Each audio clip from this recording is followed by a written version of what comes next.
While I'm down here, I threw about 1.5 pounds to maybe 2 pounds, about 2 pounds, maybe 2.5 pounds, a couple pounds of fern fronds. Alright, I'm just down here and going to the back there, grab some fern fronds. Just coming up. And I'm gonna go mix this with some sugar. Make a fern frond fermented plant juice. It's a Korean natural farming recipe. It uses the crystalline structure of the sugar to draw out through osmotic force the liquids, the plant saps that are in the plant material. And so we harvest different plant materials because of their relative hormonal concentrations. And of the 5 plant hormones, these fern fronds. Also, another appropriate substitute would be spinach. But fern fronds and spinach both are high in gibberellic acid, which is a hormone which I intend to use to aid me in seed germination. I may experiment with it on foliar sprays on my Afghani because that's a clonal genetic I keep, asexually reproduced.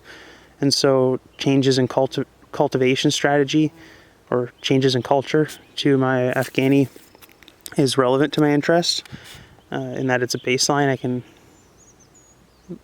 over years I can see how different things affect it and garner some understanding on interactions between these different ferments and plant response through first-hand experience more than just through research.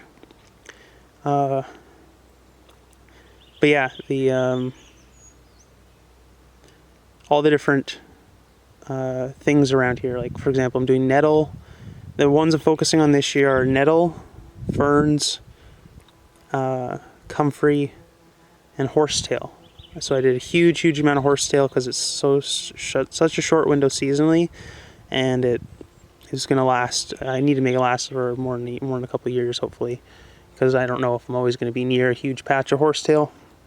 So if you're living near a huge patch of horsetail, really go crazy on it, make as much as you can, because you don't know if you're going to be relocating, or maybe you want to share some, whatever, right? But so huge batch of horsetail, and then just smaller batch of fern frond, because I'm only going to be using this for seed germination of older seeds. That will be my main application. Super low concentrations, and I'll just be doing that on the faith that it works, because from the literature, using gibberellic acid, the concentrations can easily have a detrimental effect if they're too high. So it's something that I think lends itself well to Korean natural farming.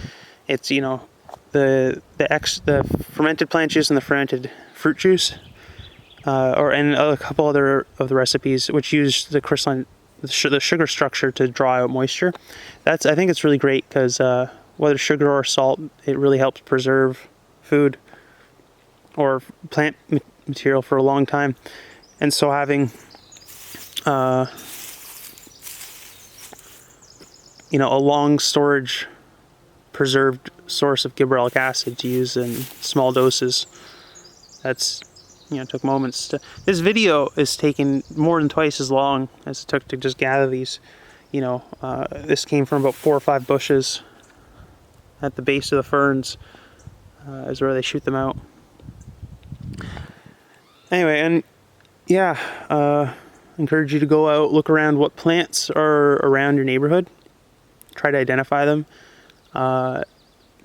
especially anything you see growing vigorously. If you see something as vigor, health, take note of that, because you can transition that health. You can harvest it and transition it into a storable form. So Korean natural farming, can't praise it enough.